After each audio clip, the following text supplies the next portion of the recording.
It's a pleasure to have you all here. Welcome, and always interested in hearing from the authority on the latest going-ons and challenges and opportunities that we have in the Northern Virginia transportation arena. And we're delighted to have Monica, who probably needs no introduction. Very well known in our region, and can't wait to hear how we can help. Go ahead. Okay, thank you everyone. Good morning. Thanks for having me here. I'm Monica Backmon, the CEO of the Northern Virginia Transportation Authority. And I know it's been a minute since I've been here. I'm not going to go through all of these bullets in detail because a lot of this you know, but some of this is newish information. So just to review, MVTA was created in 2002. In 2012, we had something called HB 599, which really governs how we do our project selection for the Long Range Transportation Plan in our 6-year program. And then the following year, in 2013, was HB 2313, of course, which was the Transportation Funding Bill.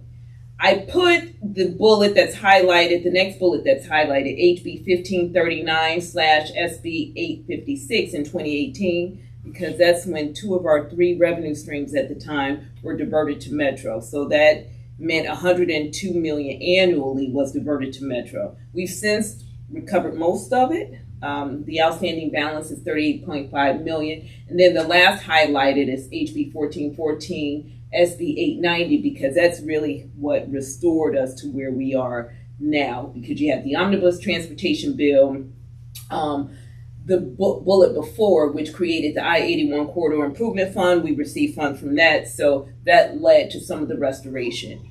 So 2 primary functions. We develop a long-range transportation plan, as you all already know. It's called Transaction. The name has stuck, Transportation Action, Transaction. So we are on we've done 2 iterations since the Transportation Funding Bill passed. Why Transaction is so important? Because the law states that every project that we fund have to be in the long-range transportation plan. With the regional revenues, we get 70%, the jurisdictions get 30%. Going back to 2012, we have to evaluate all regionally significant projects. So revenue sources. Now we have 4 revenue sources. Initially from HB 2313, we had sales tax, grantor's tax, and transient occupancy tax. Then I told you about the $102 million diverted to WMATA. So it was really the grantor's tax and the TOT went to WMATA. Then we were restored. So we got the I-81 Corridor Improvement Funds. The name has just more recently changed to Interstate Operations Enhancement Program. We are supposed to receive 8.4% of those revenues. I say suppose, it hasn't really hit 8.4, but we're trying. And then with the Omnibus Transportation Bill, that gave us 10 cents of the grantor's back. And we do get $20 million in general transportation funds from the Commonwealth. Of the 8.4. No, that's just off the top. No, I'm just curious on the interstate operations. What percentage are you getting on an average now? 7-ish. Okay, so it's not totally horrible. It's not totally horrible, but you know. Yeah, you want the other percentage. We want the other percentage. I will say what really, really helped, especially during COVID. A few years prior, the General Assembly passed the Marketplace Equity Act. So now when you make these online purchases, there is a sales charge. Now, I'm an Amazon shopper, and I was like, oh man, but you know, sales tax during COVID really skyrocketed. Yeah. Sales tax and grantor's tax. And we were actually in the process of doing a funding program during COVID, and we wondered, hey, do we need to press pause? Do we need to delay? The revenues came in far higher than we had anticipated. So our revenue stream, 70%, as I noted, for the authority, 30% goes back to the localities. The localities have a lot of flexibility, a lot more flexibility in how they use their 30% versus how we can use the 70%. Urban and secondary road construction, capital improvements, projects that are in transaction, and then public transportation purposes, capital or operating. I will say several of the metro member jurisdictions use their 30% to make their metro contributions. Primary responsibilities, I talked about the long range plan. We update it every 5 years. The law just requires us to update, but if you look throughout the country, most entities update their long range transportation plan in 5 years. You'd be surprised what changes in 5 years. Our long range plan is unconstrained. Sometimes we get heat for that. It's fiscally and geographically unconstrained. So there are projects in that plan that are in Maryland, in the district. Why? Because it impacts Northern Virginians trying to commute around the region. And fiscally unconstrained. It's a long range plan. The current transaction, which we adopted December of last year, has a lot of projects. And we only do capital needs. We don't even put operational costs, but we're talking $47 billion. If we were to fund everything. Now, legally, we cannot, because they said there are projects in the district in Maryland which we cannot fund those projects. On the 6-year programming side, so now we've gotten into a habit, if you will, that we do our 6-year program update every 2 years. We are actually working on one now. While we call it 6 years, we're really picking up fiscal years 28 and 29. So we're really picking up 2 years. The one we most recently adopted was adopted in July of last year. And I make no bones about this. We try to stagger out behind Smart Scale because we want Northern Virginia to get every penny. Northern Virginia didn't do this well this round of Smart Scale. We came in next to last, so we're hoping to work on that because, and I say this, I know other parts of the region probably don't love this, but we are the economic driver of the Commonwealth. So under no circumstance should we be next to last. We should always be close to the top, if not the top. Looking at some of the vision, goals, and core values, we look at equity, safety, sustainability. Our goals are to enhance mobility, increase accessibility, and improve resiliency. I won't go through everything on this, but this really details how we do our 6-year program selection. Eligibility review, you got to be in transaction, and you have to have a resolution of support from the governing body. We try to emphasize that. You wouldn't think we need to emphasize that because staff who are submitting need coverage, but you have to have the resolution from the governing body and any accompanying resolutions. If you get support from your jurisdictional partners, other agencies, that help as well.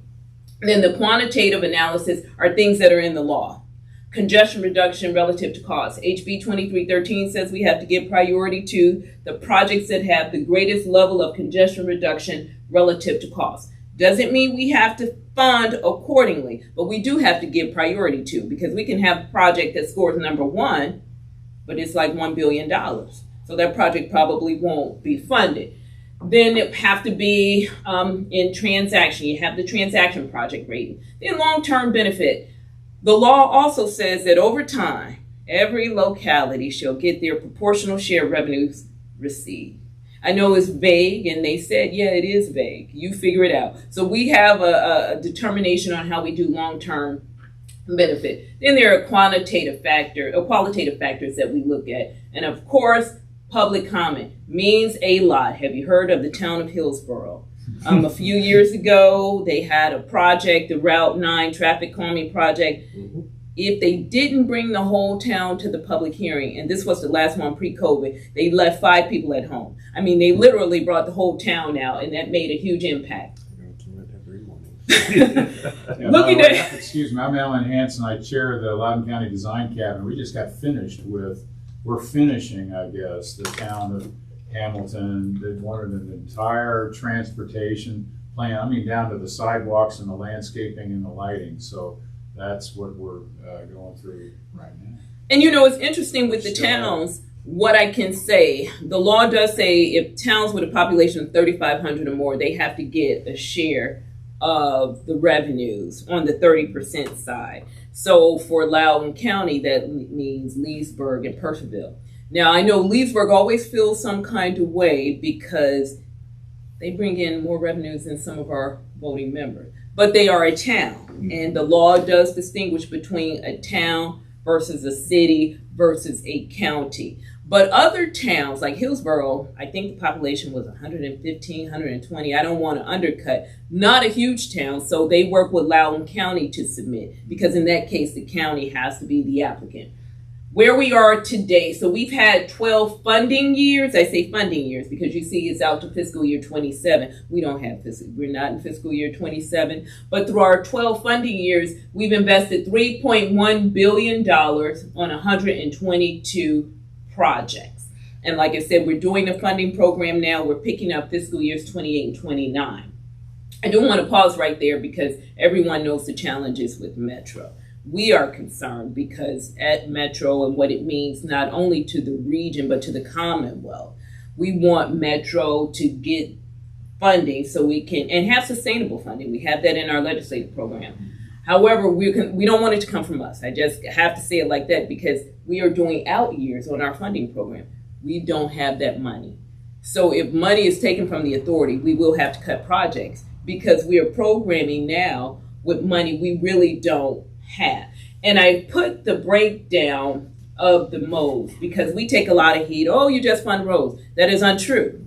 As a matter of fact, we are highly invested in transit. We have more money on bus rapid transit than anyone in the Commonwealth.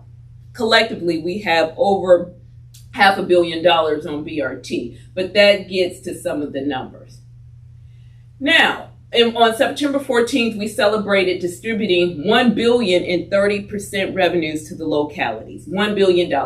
This chart shows the breakout of all of the localities, and for our purposes, it's 9, the 4 counties and 5 cities, on what they received. So if you look at Loudoun County, we've distributed $191.2 million in 30% revenues to Loudoun County.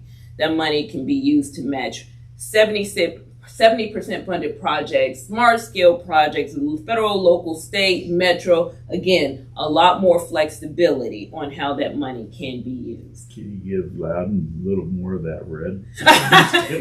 So when we showed this to the authority, that was the first thing people said, like, wow, Fairfax. But of course, they're the largest locality in the Commonwealth. So yeah. Plus we got 30 people. One out of 6. Is it 1 out of 6 people in the state? Yeah. So and we did show a breakout of mode on how the 30% is being programmed. Now, if you look at the total, it's $757 million because the 30% has no sunset provision. So this is while we've distributed $1 billion, some localities are saving up because they don't have enough to advance whatever phase they want to advance on their project.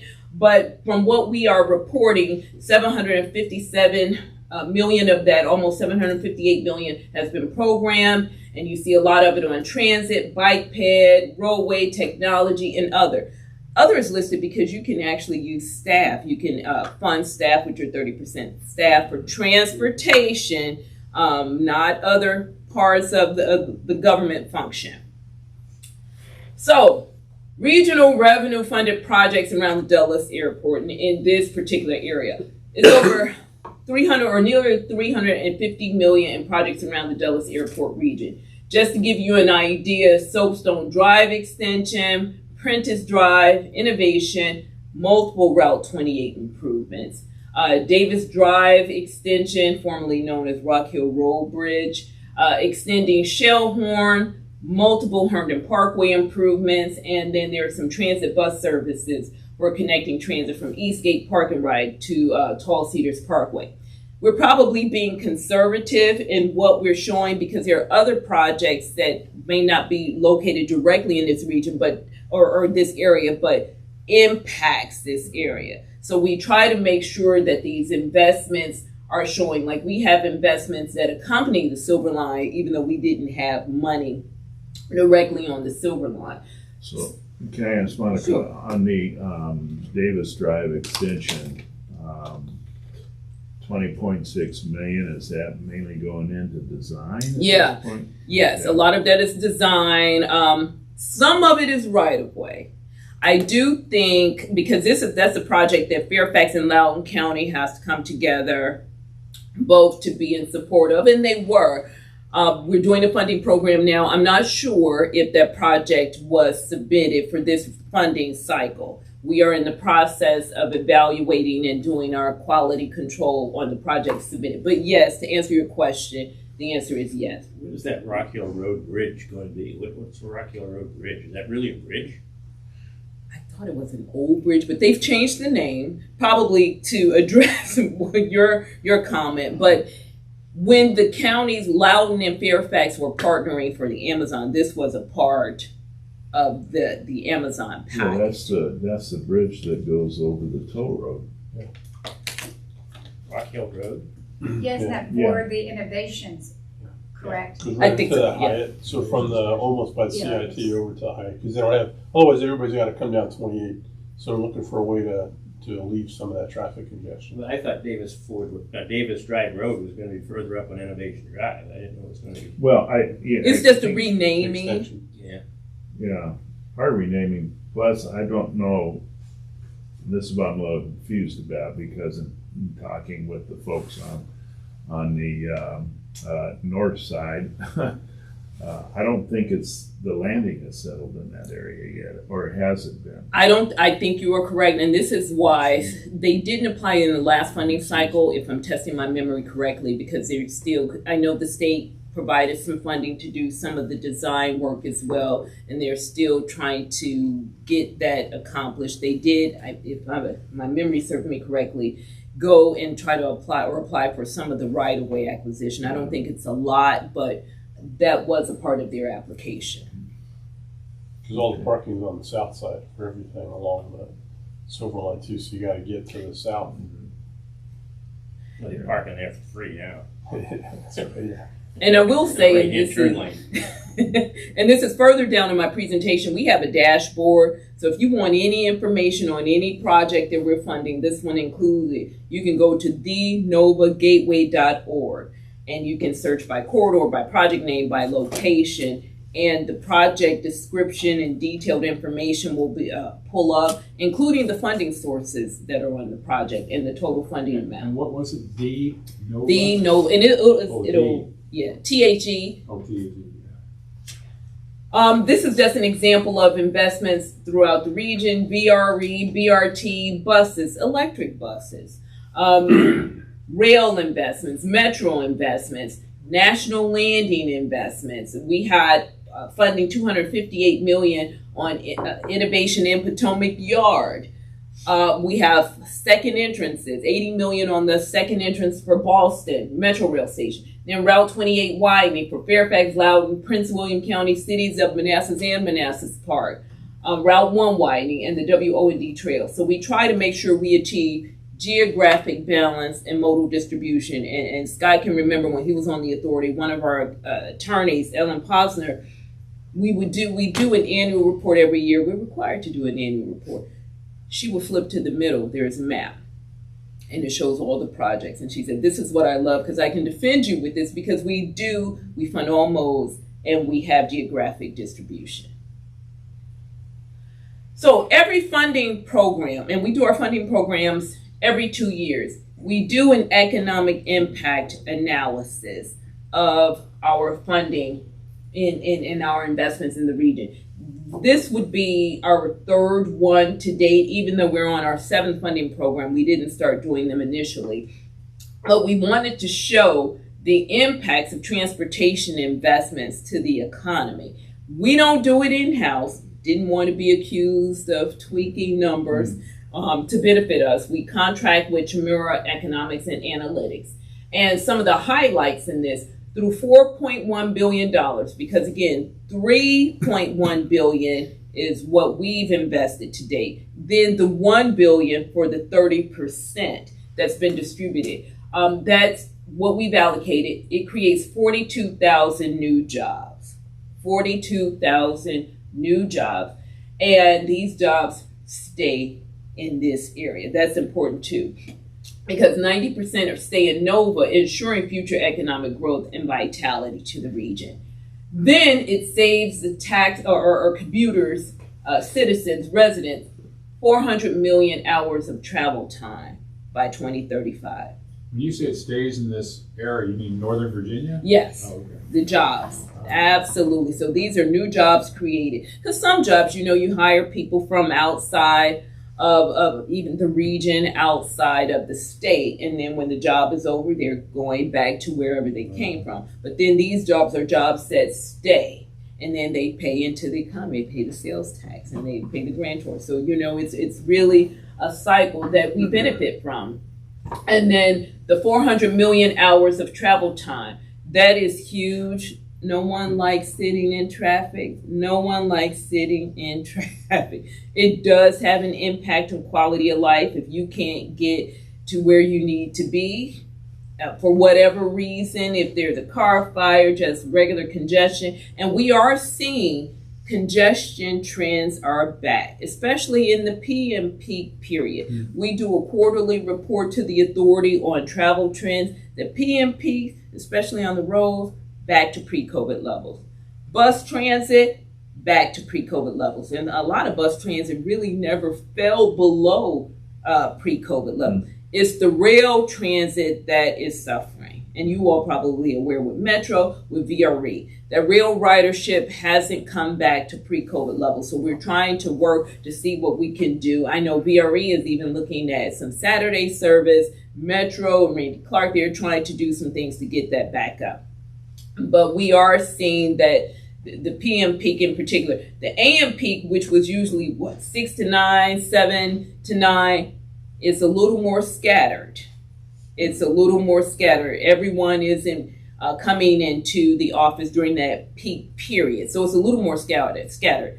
Now, I live in Prince William, in the Gainesville area. To me, it's been back to, especially I-66, it's been back to pre-COVID. But again, I'm leaving about the same time every day. We're also seeing people are back in the office more. So that has had an impact. Not a full 5-day back into the office, but we see a lot of 3-day in the office. Yeah, Thursday. Mm-hmm. Tuesdays, Wednesdays, and Thursdays. We're seeing that. And then, people are making more trips that are non-work trips. So how do we capture that for the rail side?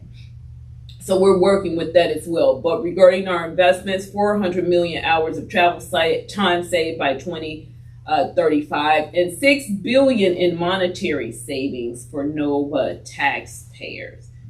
Because you get to save a little more. Who doesn't want to save some money? So other initiatives we're working on. So as part of our long-range transportation plan update that we did in December of last year, we have what we're calling a preliminary deployment plan for regional bus rapid transit system in Northern Virginia. That's a long name. Currently, we have funding on 5 different bus rapid transits. I hesitate calling systems because some of them are not operational, but bus rapid transit systems in the region. We know other localities that don't currently have Metro Rail would like Metro Rail, but it's not a possibility at this current time. So what can we do to help these localities, or even localities that have Metro, but they don't have lines in all areas? What can we do to provide some kind of rapid transit system that's comparable, but isn't Metro? And it's not necessarily in lieu of, it can be a placeholder. I'm not saying it's going to preclude Metro, but having a dedicated fixed system is different from having some flexibility on a bus rapid transit. So we're going to do this study looking at connecting all of our BRT systems, not only in what's going on in Northern Virginia, but with what Maryland has and what the district has. We have residents that work in DC, that work in Maryland, and trying to make it as seamless as possible. Huge undertaking because you have different operators, different fare structures and things of that nature, but that's what we are planning to do, and we're seeking just tonight the authority, asking them to move forward with the procurement. Transportation technology. So these days we hear a lot about technology. We have a transportation technology strategic plan. We have a transportation technology committee. At our last committee meeting 2 weeks ago, we did have the FBI there talking about cybersecurity. That's one of the questions that comes up at almost every transportation technology committee meeting, because while technology is great, how secure? Everyone isn't falling in love with technology because there are valid security concerns. So we did have someone from FBI come and talk to us about things that we should be aware of, things that they're monitoring to the extent possible that they can tell us they are the FBI, and just making sure we do our own homework and legwork and being proactive about security. But we are looking at technology. But the thing about technology, what's new today is old tomorrow. So our transportation technology strategic plan is it's fluid, to be honest. But we are looking at transportation technologies and how it supports the region's visions. So, and we have a newsletter called Driven by Innovation that speaks to technology. The other thing that we're doing, and this is in conjunction with DRPT and VDOT, is called the Regional Multimodal Mobility Program. Is looking at enhanced commuter parking data, mobility as a service, having a dashboard, artificial intelligence-based decision support systems, and then a data-driven tool to incentivize customer mode and route choice. Essentially, looking at trying to develop an app that will tell you, hey, your regular route, you shouldn't take it today. Or you should go to Starbucks. And ideally, we would like to offer incentives. Hey, go, and I shouldn't promote Starbucks. Any coffee house. Any coffee house of your choosing to delay your commute, to look at an alternative route, because you were not going to get there in the time you thought, because of incidents in the inside of the Beltway impact us outside of the Beltway and vice versa. So we're looking to have something like that. So we are, again, working with DRPT and VDOT. And the enhanced commuter parking data, that's really doing the inventory of all the park and ride lots and having real-time information. If you have in your mind, I can just go to the P&R park and ride lot and catch a metro, but there are no parking spaces, that has really messed up your plans. So just having this real-time data. And this is what I was talking about, novagateway.org. And it's also on the authority's website. So if you want any information on those 122 projects, you can pull it up by funding status. Who's the project sponsor, project location, what corridor it's in, and the mode. And again, go in and it will provide detailed information on projects. Now, I will say out of the 122 projects, every project doesn't have what we call a standard project agreement with us at this time, meaning we're not funding it as of yet, but most projects we fund have multiple funding sources. I prefer it that way because we don't like to be the only funding entity on a project, but this great tool and it's real-time information.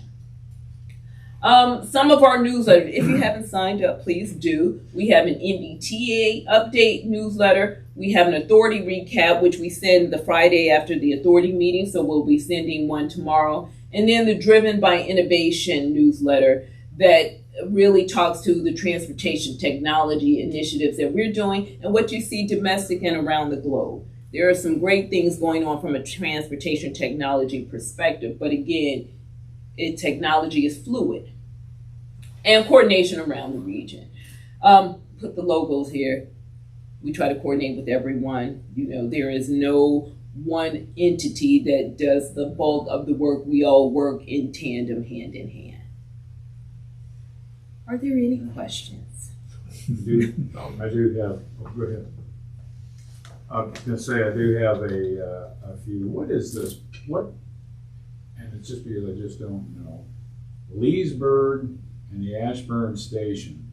Has there been a lot of development of some pretty good service back and forth between those two nodes? Because there's more and more effort going into Leesburg plans for the future of, the further development of a historic town and everything around it. But if it's there, it probably needs to be really advertised. Just quick link over to rail. I would say that's a great question. I would have to look it up. If it is there, it does need to be advertised better. Out of the 5 towns that apply to us directly, Leesburg is probably applied most frequently, and their projects cost more. But I can't say that is one of them. I just can't say off the top of my head. So I'll check I'm just on that. curious. And I got another one to check on. I'm an architect. You're involved in, it used to be the world of commercial, and now it's the world of mixed use. Mhm. So it's residential, and in fact, sometimes it's just residential, but mixed use. And you think about that, that's more like the towns of 150 years ago, walkable. Mm-hmm. I mean, you think about that, that's exactly what the towns were, high Mhm. density, so that you could Mhm. walk through and so on. But affordable housing, the people that are involved with it are still climbing the hill. Arlington seems to be a pretty good example of getting pretty successful. I mean, of all places, getting pretty successful with their affordable housing. Lower income housing tax credit, Virginia housing, and so on. I'm trying to figure out: are you linked to that? Do you look at that? Do you give a break for lower income housing tax credit projects? So the direct answer is no. Hmm. We don't give a break per se because we don't get into land use. That Right. is really the localities. Right. So what we do is take whatever land use forecast that has been adopted by the Transportation Planning Board, because there you have all of the transportation or I should say planning directors that come together, Right. and they agree on land use forecasts and land use projections. That's what we take and that's what we use. When we talk about affordable housing, just because, and it is a link to transportation, but it's a layer of nuance that we don't have. We have 10 performance measures. We talk about safety. We talk about accessibility. Yeah. We talk about walkability. But affordable housing is a little different. We would like to see it in applications, but there isn't an additional credit per se, or you don't get an additional point regarding affordable housing. What we do, if you will, is try to include initiatives such as that in our long-range transportation plan.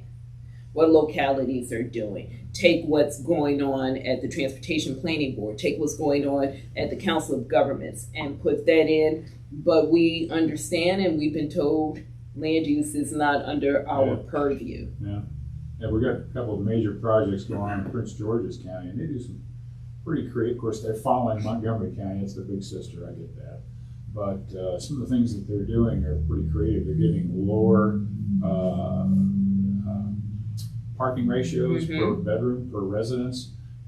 Instead of 2, they'll give them a 1. Mm-hmm. And then just make sure that you've got your public transport Well, hooked up that's closely. and see that's where we come in, because once you have the dense, of course, when you have a more dense population, you want to make sure it has multiple modes. Mhm. Oh, yeah. And you want to make sure that it's accessible. So that's the connection, but we don't influence affordable housing. I got it. Okay. I'll kind of pull a thread on that. You talked about the buses didn't see a dip during the pandemic. Mm-hmm. Typically, you see the buses being used by people with lower incomes, and then the higher incomes are used for the rail. I would say, yeah, especially when we were in the heart of COVID, you had essential workers that had to go into work. And some of them were lower income. A lot of them were lower income. But now with some of the bus service, we can't say that that's still the case. We do have some people who are not lower income that are on the buses and using the buses. And I think Metro is doing this, VRE is doing this, because VRE is definitely a commuter rail service. Some will call it white collar, if you will, because if you look at the fares, it's not inexpensive Right. per se. And they're like, what can we do to attract? And then we have to talk about the federal government. You have the federal government that hasn't really come back to work in mass. And a lot of the riders, especially on the VRE side, significant amount on the Metro Rail side, that makes a difference. So now what do? But regarding bus, I would say yes, you had essential workers and people that just had to be at work. And then you had some I shouldn't call them you have people that cannot work from home due to clearances and things of that nature. You cannot, they don't want That's you right. on your home Yeah. Wi-Fi, things of that nature. So you had to go into work. So we saw some of that too. But we saw a lot of, I shouldn't say a lot, but people were driving. But what I will say, not every low-income person takes the bus. What we're finding, the life cycle of a vehicle on the road is 15 years. And you have a lot of lower income people that are driving because of the jobs housing disparity. So they can work one place, but they live way out because this is what they can afford. So they are driving. So it's a mixed bag, so to speak. You just can't pinpoint it. Like I said, there were a lot of essential workers taking the bus, but there were people who were non-essential, people who income levels were higher and they probably had more choices. But what we see today is that a lot of low-income people are driving because their jobs and their homes are. Well, Mike's got the perfect example. He's got folks doing beds, making beds, doing food prep. I mean, how about the hours? Are they using cars or are they using public transportation? A lot of cars. Yep. And I will say this. I was talking to one of the local transit providers, and he said another reason why they're driving, he said, my buses don't run the time of day. Yeah. They have to get to and from, That's the main problem. He said my buses Get them don't to run on a weekend. Mm-hmm. We work on Saturday and Sunday. Especially you're not having every 15-minute headways and things like that. He said they don't run. And people said, why don't you? He said, okay, I can't afford it. Yeah, well, here's another bent I think we need to put on things. I have 3 sons. They're all now in their early to mid 30s, and we were talking about low-income people. I would also say young people. I have one that has 3 children, lives in Linden, and commutes up here. He's with the agency. He has no choice. He will not work ever at home. The other one works for a company up here called Unison, which is about ready to move to Tyson's, I know, because we're doing the drawings. And he lives in Harrisonburg. And of course, that's the way but he comes up twice a month to take his teams to lunch. Basically, he comes up to have lunch, but just to keep that, camaraderie. And so I think we need to put the word young in there. I mean, they grew up right here in countryside. That's where I've lived for 36 years. They can't live in countryside. Yeah. Well, there's a lot of what we see what I see in Herndon is that there's a lot of lower income people in townhomes that have a parking space. They also have a vehicle given to them by their employer. So they, so they're taking up 2 parking spaces and maybe they're only allocated 1. So you see the streets just lined up with all sorts of different trucks and different types of vehicles. So, limiting the amount of parking can backfire, I think, with that type of situation. I mean, there are a lot of dynamics to consider. And when you mention younger people, the other thing we're seeing with younger people, they're waiting longer to get their driver's license.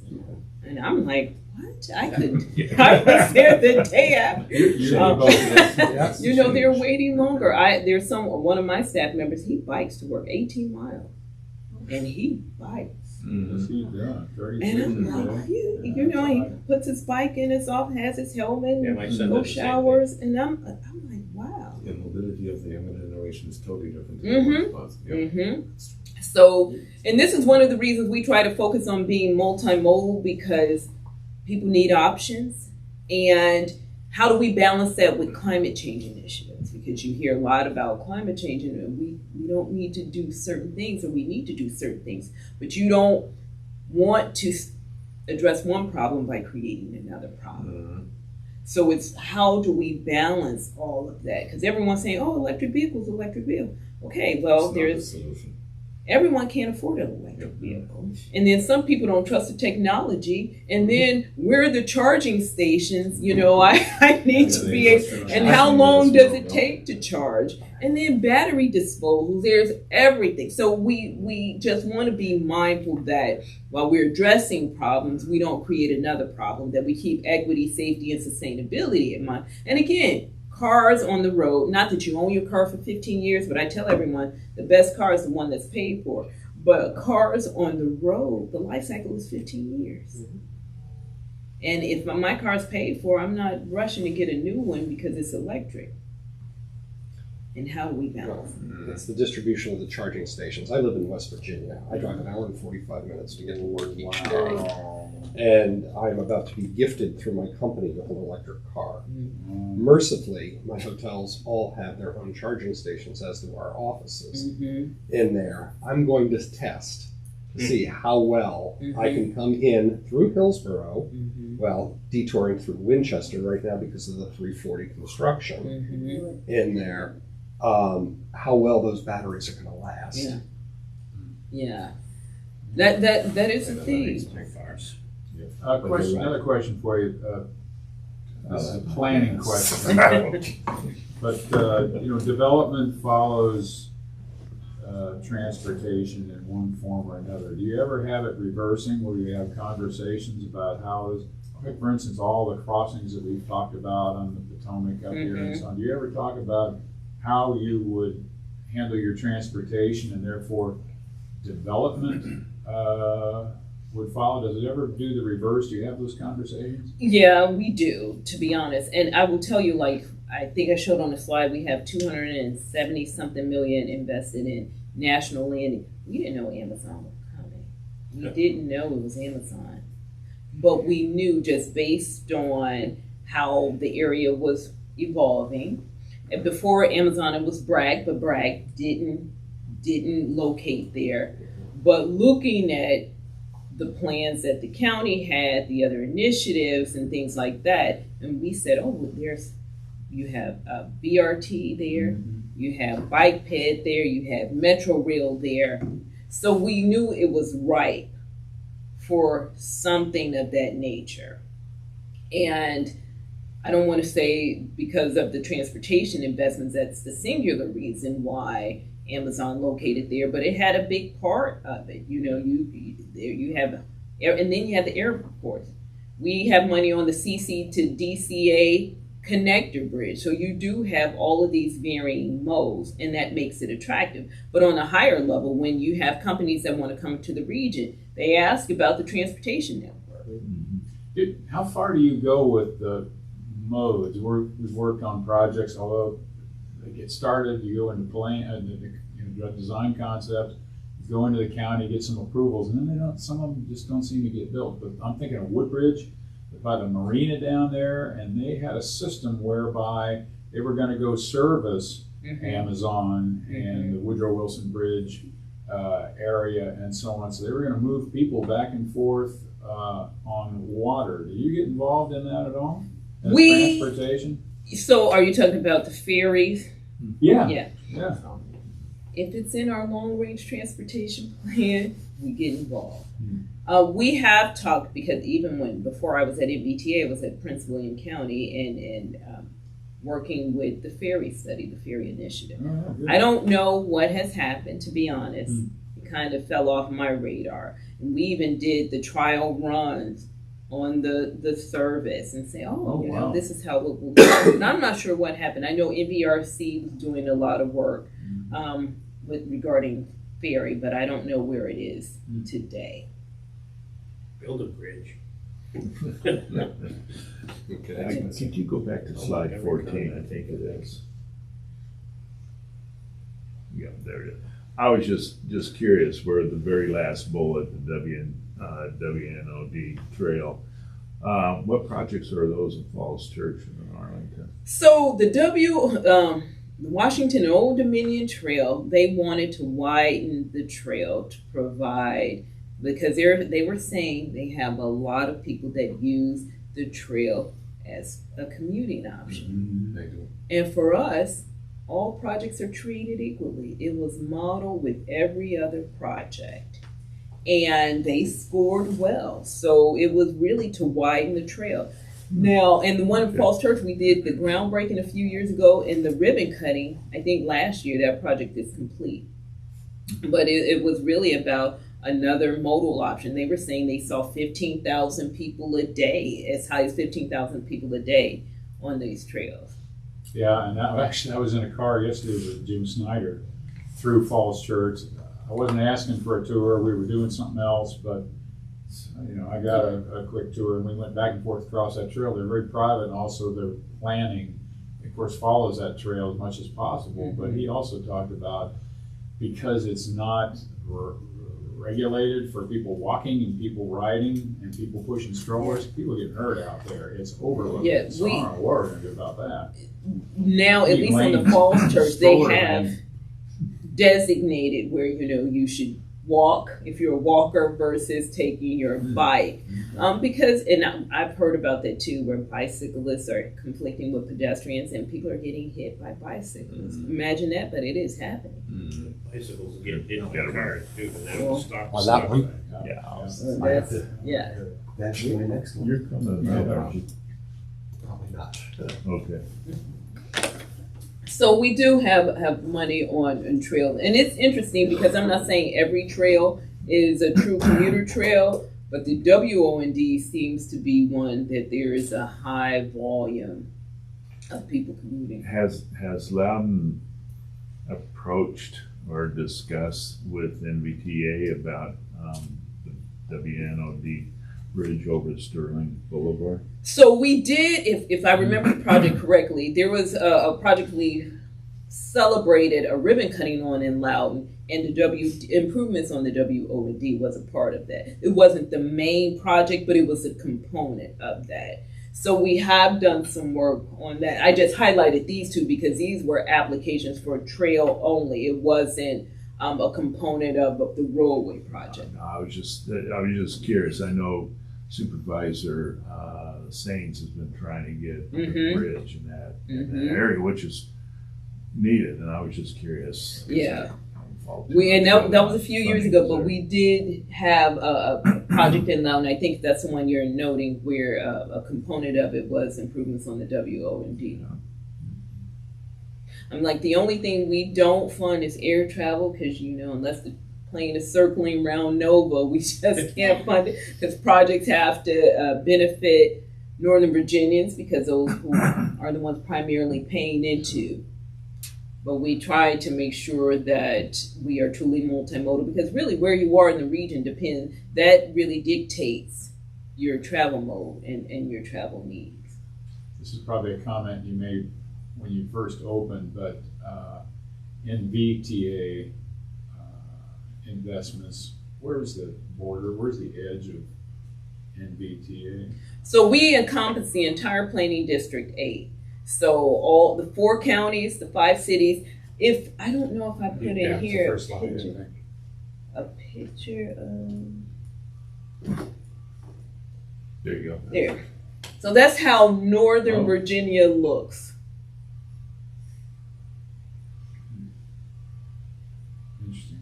And you're gonna probably over time head south and head west. Well, I'm just looking at our activities, boy, I'll tell you, south and west is waking up. and I think what we have, especially in Northern Virginia, you have the most populated county, the largest locality in the Commonwealth, Fairfax, the second, Prince William. I think Loudon is the 4th, rapidly on its way to becoming the 3rd. So we are significant when you're looking at what that means for the region and the state overall. Yeah, plus Loudon, it was talking about Loudon and the data centers, but boy, Prince William, give it about 10 years and they're gonna be there. A lot of action heading south. So I still worry about, the pandemic, as much as I like it's in the rearview mirror. I was waiting for things to be different. And a lot of things we did when we came back and we got all the, federal dollars, we went right back to the plan and put money down on the plans that we already had. And much like that's the beauty of having a long-term plan, you can go out and fund some of those. But I wonder if we're not thinking, Al, far enough ahead.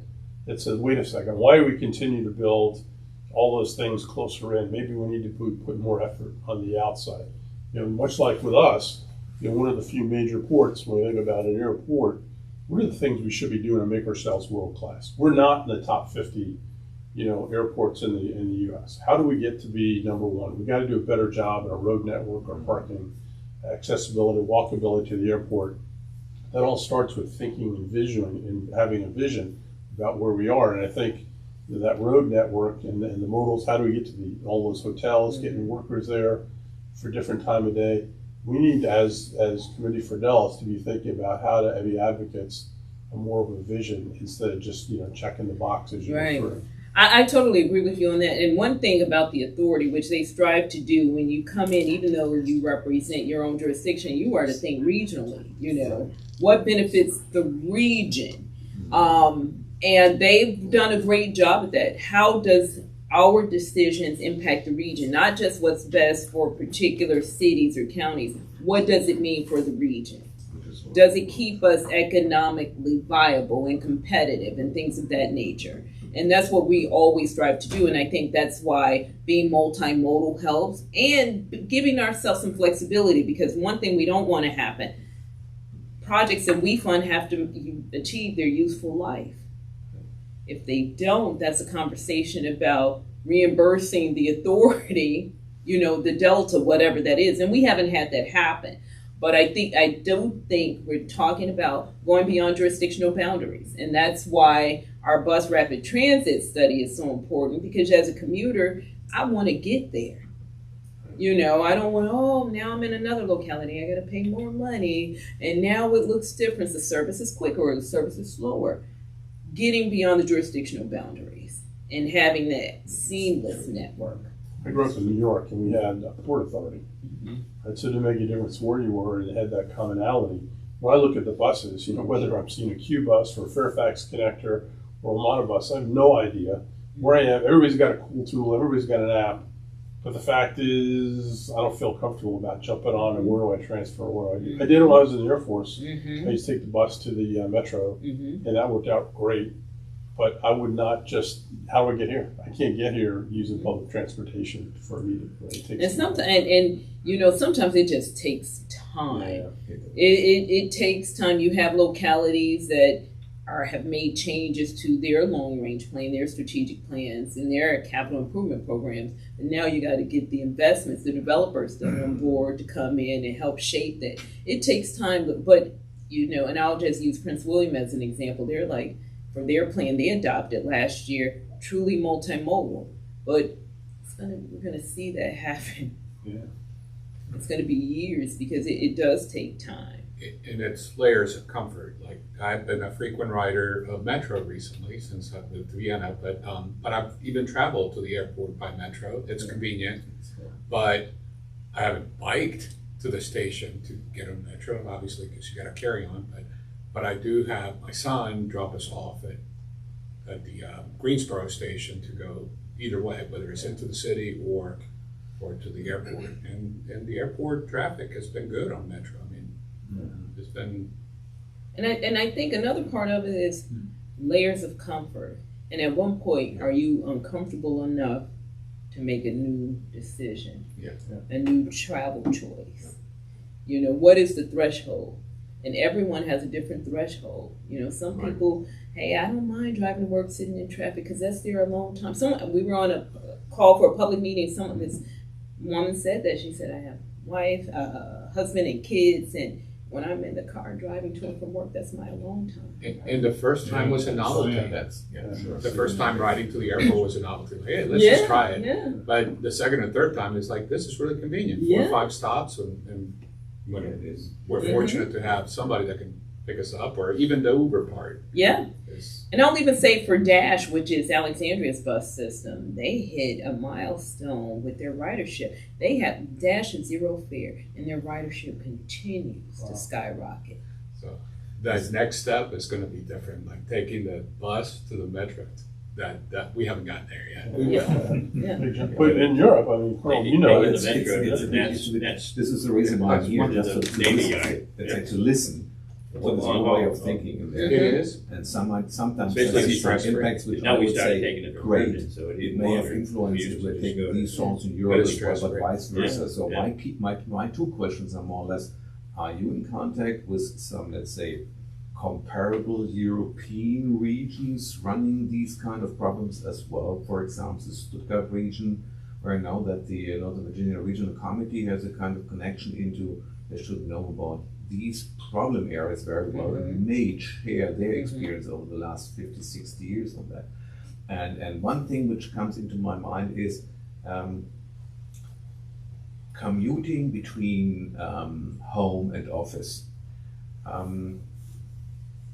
Yes, I see here that the majority of big companies are supporting their employees by providing cars for no cost and so on and so on.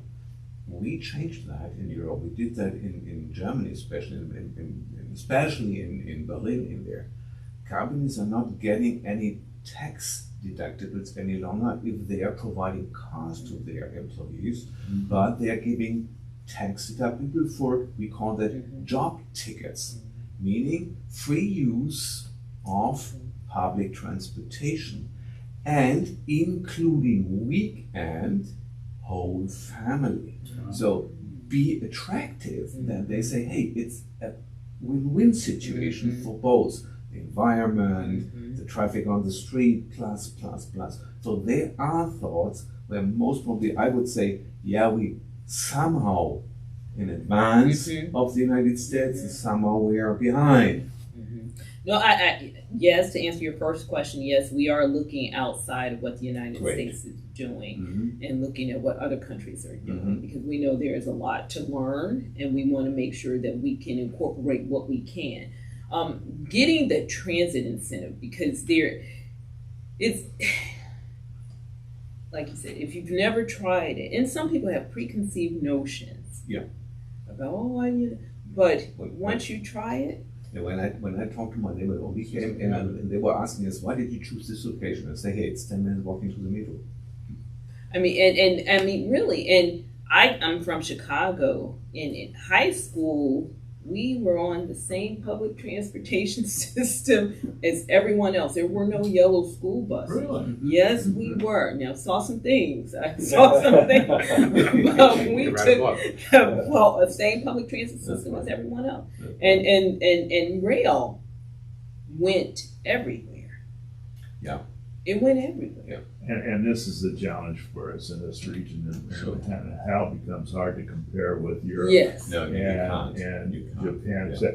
I mean, I was amazed when we went to Japan earlier in the year, and you're on the subway, and you'll see young elementary school kids by themselves or with another buddy going to school. They're using it. But we have never developed in this country like Europe or Asia. We don't have the massive population to support mass transit, and we don't have rail that goes there. The real problem that we have is it's not convenient. Getting in my car is convenient, sure, because I don't have Metro Rail without getting in my car. I can't get a bus without getting in my car first. And I just don't think it's going to be a nut that's going to be solved overnight unless the Board of Supervisors takes and rezones our community to where we can develop 40 units to the acre. What is interesting, in my trips in the last couple months, I've had to do some errands in DC, and we have to go there early and come back at rush hour, is how much of the two-way traffic there is on Metro now. There's a lot of people. That it's just shocking that I took it to Farragut West, came out to Tyson's, and the trains are packed going west. Whereas before it was just one direction. It was all working downtown, working for the government. Now it's people working at Tyson's, and I got off at Tyson's, and they were still not full, but mostly full, going west of Tyson's. So one of the public, let's say, the experiences, I'm thinking about what I've heard back home on all this issue. For example, especially the buses supporting the rail-based public transportation, so bringing in customers towards the railroad system. We started doing that on a regular basis, saying there is a schedule every 10 minutes, every 15 minutes, every 20 minutes, every 40 minutes. And now it turns back into that it is convenient as long as there is a kind of schedule every 20 minutes, and it's okay. And for those which we have been supported for 40 minutes here, now they're changing that for kind of on demand. So more or less, if somebody is somewhere at a bus stop, he rings the bell, and then he gets an answer in there, your next bus will show up in 12 minutes or something like this. So that he can decide on, yes, I go for that, or I go for an alternative. And that makes it more convenient that the buses are not running on a schedule, Mhm. empty, Mm-hmm. 8 hours Yeah. a day, and only for 2 hours they're really packed. So it's really coming towards what's necessary on demand. We're seeing that some of the transit agencies, they have the smaller vehicles that are not on fixed routes. Yeah. It is an on-demand Exactly. service. So they can capture more riders without running buses that are empty, just because And- this is the route. And these are the songs we presently do have. If I'm coming in Berlin is easy. It is very connected. But if you go to the outskirts, 50, 30, 40 miles apart, north, east, west, something, then you are in a less dense populated area. And there everybody was dependent, still is dependent on car transportation towards the next node to get into public transportation. And there people are, let's say, the public transportation is thinking about, let's extend our on-demand service for these areas as well. And it looks like it is okay from a monetary perspective running that. Well, it's definitely something to consider, but I do think, we do have to address the housing attainability and affordability issue, because we have the transit dependent and the transit optional. And when people say, oh, TOD, well, metro rail stations are very attractive for developers, but there are price points where, the transit dependent really can't afford. But that's a whole nother conversation. One question I do have, I'm not aware about that, if I'm looking for the Northern Virginia region like this played over here, is that a kind of, that you have a cluster where you run your public transportation with one ticket? Or are you changing, let's say, the supporters that you have to buy a ticket in the red portion and then you have to buy a ticket in the orange portion and the blue portion in there? Even that, if you had kind of running with one ticket, and it's much, much more convenient and attractive to the customer. Yeah. Well, I do think Metro and some of our local transit systems, they have a shared fare. They do. I see that Yeah. in DC. If you're going for the buses over there, and I'm using my Metro ticket, fine. But I'm not aware about what is the outskirts. Yeah, because like I will say, like Fairfax County, they share their West Docks maintenance facility with Metro, so right. they have these agreements to try to make it seamless. Because again, if you're a rider or a commuter, I just want it to be seamless. I want to know how much I'm paying from start to finish.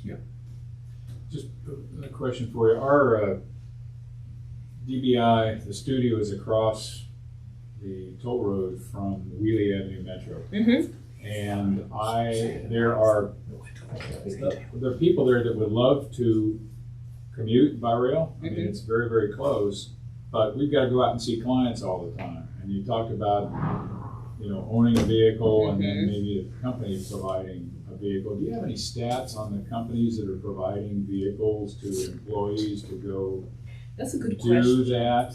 I'd love to see that. And then I'm good buddies. I've known I don't, Alan but that's a Storm, good the president, for question. darn near 50 years. So we could talk about that. Okay. I mean, it's one thing to say, yeah, we're green, sustainable, focused architects. Yeah, fine. And how do you live? So We'll look into that. yeah, I'd be curious. I'll leave you my card. Okay, thank you. Thank you. Thank I you. appreciate the conversation. Thank Just, you.